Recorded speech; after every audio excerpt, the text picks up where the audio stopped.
Ouais, donc là vous êtes en tournée donc, pour Fearless Walk to Rise, donc la tournée a commencé là depuis un petit moment, donc ça se passe comment donc, super, on a commencé le 3 avril, ouais. Et on a fait déjà pas mal de dates donc avec nos potes de Mercedes et ouais. franchement on a des bons retours pour l'instant. C'est du monde ou c'est...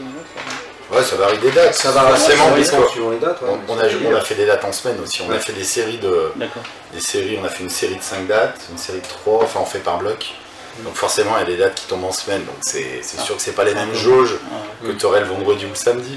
Mais c'est cool, il y a du monde, les gens ont l'air vraiment d'apprécier le nouvel album, donc ça passe bien. Très positif. Ouais. Et là vous avez des dates pour l'Europe encore, c'est pas finalisé encore Si, on a des dates, on a la tournée européenne avec Juice and Tid et Angelus Apatrida. Donc tournée européenne, on a 17 dates. Du 15 au 31. Voilà, on fait toute l'Europe. D'ailleurs, il y a quelques petites dates en France. Ouais, donc il y a Paris. Le Hellfest aussi. Donc, oui. Plus le Hellfest, et puis normalement on a des dates qu'on va bientôt annoncer par rapport à notre label Mighty Music. Il y a un petit plateau qui se monte, donc on va être dessus. Il y a des dates à Copenhague. Il n'y a pas Eindhoven aussi, un festival à Eindhoven aussi. Et il y a un festival aussi à Eindhoven qui est tombé, le Eindhoven Metal Meeting, notamment. Il y a Samuel, il y a Candelmas, il y a il y a pas mal de groupes, mais il y a beaucoup de groupes qui doivent être annoncés encore. C'est un festival sur 2 jours, donc c'est cool. Ouais, pas mal de dates sur l'étranger. Ouais, puis en plus les festivals, on voit plein de groupes, on fait des rencontres et tout. Ouais, exactement. Ah ouais, complètement. Ouais. Et le Hellfest pour vous, c'est une sorte de reconnaissance aussi C'est vrai que le Hellfest ça fait 10 ans, donc même si on a attendu 10 ans pour être programmé, c'est bien d'y passer. D'accord. C'est devenu un festival incontournable quoi. Ah, c'est clair, là ils ont baissé un peu la jauge, il y a tellement de monde. Un festival reconnu. Après c'est vrai que c'est super cool en plus d'être sur la main stage, une des main stages, donc non c'est cool, je pense que... Ça tombe pile poil par rapport à la promo de l'album. Ouais voilà, en fait tout s'est super bien goupillé quoi, niveau de date et tout, ça a été bien travaillé, on remercie d'ailleurs tous ceux qui travaillent à nos côtés, tout ça, ça a été bien réfléchi. C'est un gros boulot derrière tout ça aussi en plus. Ouais, il y a beaucoup de travail dans l'ombre, on va dire. Forcément, c'est un peu comme... après, c'est difficile de comparer ça, mais c'est un peu comme une petite entreprise, quoi, finalement. Il faut que ça soit bien fait pour que ça vive et que ça continue. D'ailleurs, je pense que ça a été fait aussi il y a très longtemps, puisque le groupe est toujours là 25 ans après. Mais je pense que c'est comme ça, il faut se poser les bonnes questions pour durer, quoi. Qu'est-ce que t'en penses? Tout à fait. Tu valides? Je valide, je cautionne. Voilà. Par contre, j'ai vu qu'il y avait des très bonnes critiques sur le dernier album. J'ai une question en fait, est-ce que vous tenez compte des critiques, est-ce que ça, sous les médias en général, est-ce que vous faites attention un peu, vous regardez ça un peu de loin c'est toujours plaisant quand tu vois des critiques plutôt positives, ce qui a effectivement été le cas là, pour le dernier album, que ce soit à l'étranger ou en France. Les critiques sont plutôt très bonnes. Après, donc, nous on fait notre musique, quoi. On ne réfléchit pas en fonction des critiques. Donc, puis l'album il est composé bien avant. Donc, après c'est vrai qu'on a tout revient, on le sait par le label manager, on est un manager dans le label qui nous renvoie tout. Après moi, personnellement, moi je suis ça de loin, je sais ce que l'album vaut, donc c'est pas... Après aller tout lire et tout, voilà quoi. Après si, je m'intéresse, je veux pas dire que je regarde pas non plus. Mais après, les commentaires, les trucs, j'ai passé l'âge quoi en fait. Je trouve ça intéressant, si tu veux, suivant les pays, de voir comment le groupe est ressenti aussi.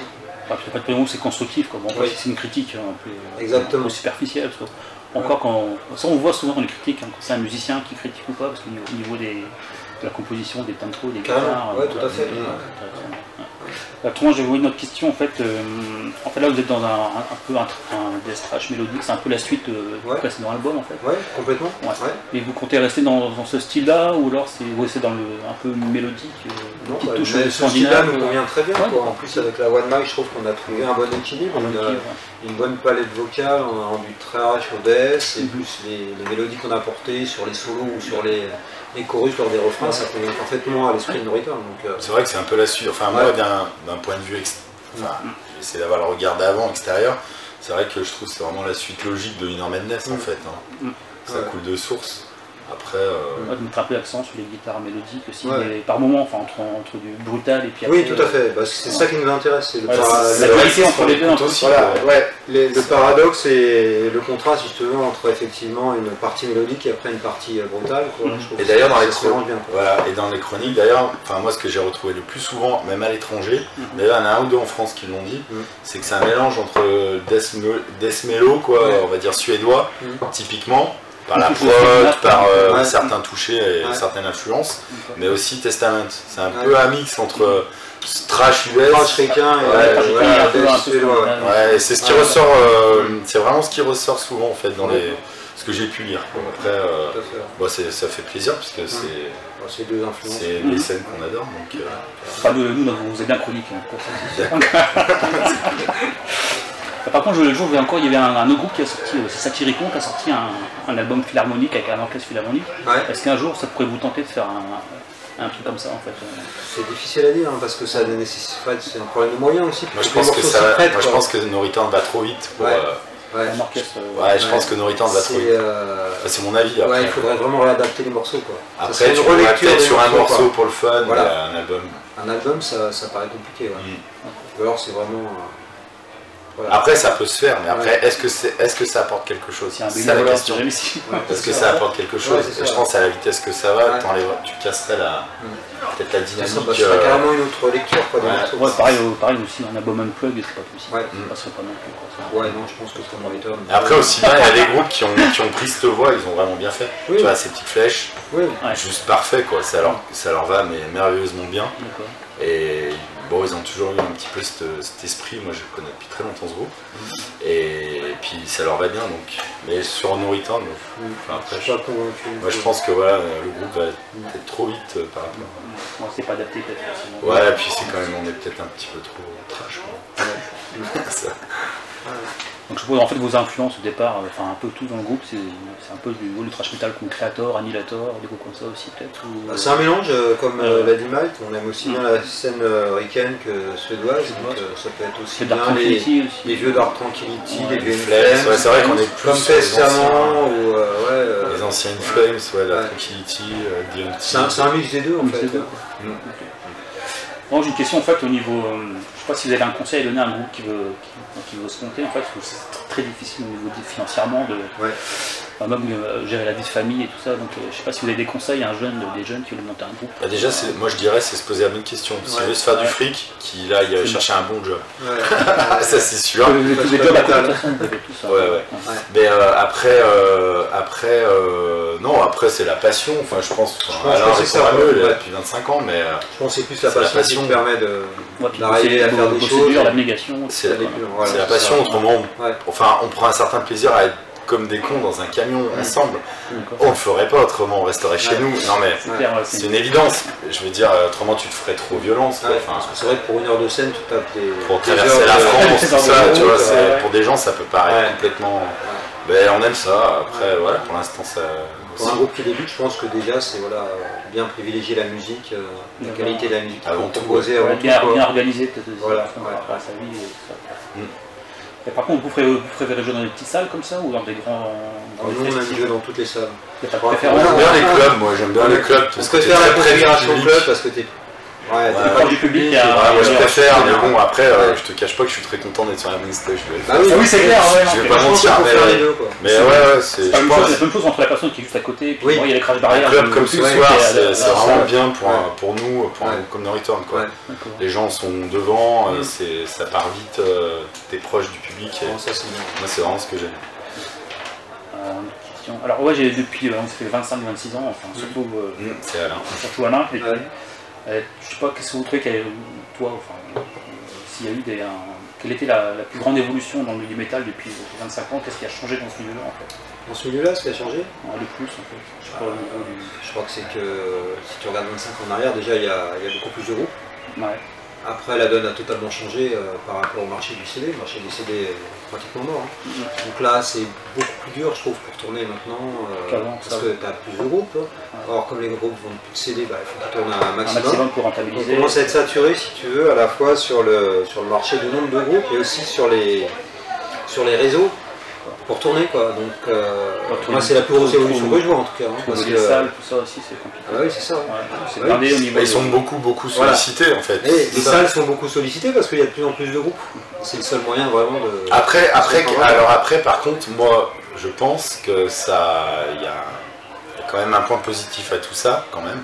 C'est que le niveau, il a vraiment évolué. Ah oui, en 5 ans, le niveau, il a monté vraiment, forcément. Parce que nous, on reçoit des chroniques, enfin, c'est pas une on reçoit des dizaines de CD par semaine, on n'a pas le temps de tous. Ah ouais, je doute. La qualité, même j'ai même vu un groupe russe là, il y a pas longtemps. Ouais. Impressionnant. Ah non, c'est clair, il y a du bon niveau partout dans le monde, et c'est ça qui est...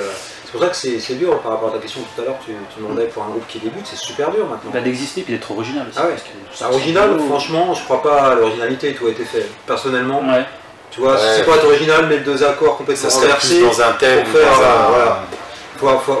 Moi je pense qu'il faut arrêter de dire que... Moi je fais du métal pour être efficace, pas pour être original, tu vois. Je veux dire, l'originalité elle vient... surtout dans ce style. Voilà, dans ce style-là, franchement... faut jouer l'efficacité, surtout la sincérité, tu joues ce qui te sort par les tripes quoi. Tu vas pas faire un truc complètement barré parce que tiens je vais être original, hop. Parce qu'il y a des groupes comme ça, on va pas se voir la face. C'est pour ça que je dis. Des groupes, tiens on va faire ça, ça va être super original, ils en ont rien à foutre de la musique, mais ils disent on va peut-être se démarquer et bon. Pour moi c'est pas ça la musique. La musique tu fais ce qui te fait. D'être honnête dans ce que tu fais. Ben, exactement. Donc l'originalité, non j'y crois pas quoi. Tous les groupes qui sortent, que ce soit du thrash, du death, l'originalité. Ouais l'originalité. Je pense que tout a été fait. Ouais à ce niveau-là, oui je pense. Complètement, avec les milliers de groupes qu'il y a. Donc non, ce qu'il faut c'est sortir un bon produit et puis que ça soit efficace, c'est tout. Après, je pense qu'il faut arrêter aussi de se regarder l'étoile nombril ou psychoter pendant un diplôme avant de... Non, mais... Il y a beaucoup de groupes qui jouent aussi sur le look plutôt que la musique. Ouais, bah oui. Mais bon après, ce qu'on disait, la vérité c'est le live. Un groupe qu'on voit et... Voilà, c'est le live. Ouais, voilà, non, c'est... Et là on verra pareil dans une petite salle. Qu'est-ce qui a changé de fait de travailler avec Jacob Hansen en fait, c'est au niveau de l'enregistrement de l'album, parce qu'il a apporté quand même une certaine puissance à l'album. Bah ouais, c'était ce qu'on voulait justement. Comme Noriton depuis plusieurs albums justement évoluait vers un thrash mélodique et donc les influences suédoises aussi qui ressortaient. C'était l'album où il fallait vraiment qu'on puisse montrer justement avec une prod appropriée, mettre en valeur le son de Noriton en 2015. Comme Mac avait bossé avec auparavant. Moi j'avais déjà travaillé avec lui depuis 10 ans, donc ça fait 10 ans que je le connais, donc je savais de quoi il était capable. Et moi c'est ce que je leur disais à mon arrivée dans Noriton, je leur ai dit les gars ce qu'il faut, je pense, c'est une prod à la hauteur de la qualité du groupe. Moi j'ai toujours été fan du groupe, donc pour moi cette prod elle devait arriver même avant. Après c'est très bien comme ça parce que ça va bien avec le style. Oui, donc voilà. Mais c'est clair que c'est de la grosse prod là, tu sais ce que tu vas avoir. Donc, après je leur ai fait écouter des trucs, etc. Voilà, qui sait aussi bien faire des choses, tu vois, comme Volbeat, Pretty Maze, comme Aborted, donc il est super polyvalent. Le dernier Aborted, c'est une grosse bombe nucléaire, quoi, la prod, quoi. Ah ouais, c'est que le son est propre. C'est vrai qu'il s'est... À la fois la réactivité et la mélodie, il savait faire, donc nous comme on est un mix des deux, si tu veux, on s'est dit forcément il faut qu'on essaye voilà, il y a ce côté-là, et puis voilà, après c'est vrai que niveau, moi je connaissais plus en termes de matos, voilà, je sais que Jacob Hansen, c'est voilà, tu sais ce que tu vas avoir quand tu repars, quoi. Donc voilà, c'est chose faite. Et le label ça se passe bien aussi. Super, vraiment les différentes propositions, on préférait on a préféré faire ce choix parce qu'ils nous voulaient vraiment. Déjà, et être un petit peu entre guillemets en highlights comme ils ont dit de leur catalogue, donc déjà ça fait plaisir quoi. Et c'est surtout ce qui a fait trancher, c'est en termes de promo, parce qu'on leur a bien pris la tête sur la promo, on voulait vraiment une grosse promo mondiale, et la distribution surtout, et distribution elle est au top, donc c'est super quoi. C'est vrai qu'il faut comme une grosse machine derrière, des contacts. C'était en fait si tu veux c'était une suite logique, c'était Jacob Hansen pour avoir une prod on va dire qui peut se comparer entre guillemets au plus grand. Voilà, une prod de pro à mort. Donc ça, c'était réglé. Après, la deuxième question, c'était le label et la distribution mondiale. Parce qu'on avait déjà en tête de partir en tournée européenne, des trucs comme ça. C'est logique en limite. Voilà, donc il fallait faire de A à Z. Autrement, ça servait à rien. S'il manquait un maillon à la chaîne, c'était coup d'épée dans l'eau. Les deux aspects, effectivement, c'est vraiment ce qu'on voulait faire au Centre Noriton aussi sur l'Europe. Parce que le groupe l'était à l'époque. Enfin, moi, je vous avais eu au Summer Breeze, j'étais gamin. les avais vus, et voilà, c'est vrai qu'il y avait je sais pas combien de fans devant, quoi. Il y avait au moins 5000 fans devant. Mais c'est vrai que donc tu te demandes, tu te dis pourquoi, voilà, il y a eu un petit. Voilà, donc l'objectif est de revenir sur la scène européenne, tout simplement. Ouais, complètement. Ouais. Donc on est en plein dedans. T'as pas le choix, il faut que tu sois distribué partout si tu veux. Les gens, il faut tourner un max. Des interviews, là on a eu tous les gros magazines allemands, on a eu. Voilà quoi, l'album a vraiment été bien accueilli. Donc maintenant on va voir la suite avec les fests, les tournées, tout ça. Mais bon, c'est la même partie. Je pense qu'il n'y a pas de raison. Quoi. Bon, puis une dernière question, humour, en fait, No Return en tournée, c'est comment? C'est rock'n'roll ou c'est Verveine, on se couche avant 23h? C'est plus des roms qui. Ouais, non, on est bien une belle bande de connards. Voilà, non, on se couche très tard, ouais, si tu veux tout savoir. On se couche très tard. C'est vrai que on bien, on raconte des conneries. Voilà. Physiquement, c'est pas trop dur, non? Ça va? Physiquement, non, après, moi j'ai repris le sport, donc pour un petit peu tenir un peu. Mais non, après, voilà, on est quand même. Voilà, on n'est pas. Passage, quoi. Voilà, il n'y a pas trop d'abus, quoi. Écoutez, je vous remercie. Merci à Pavillon 666.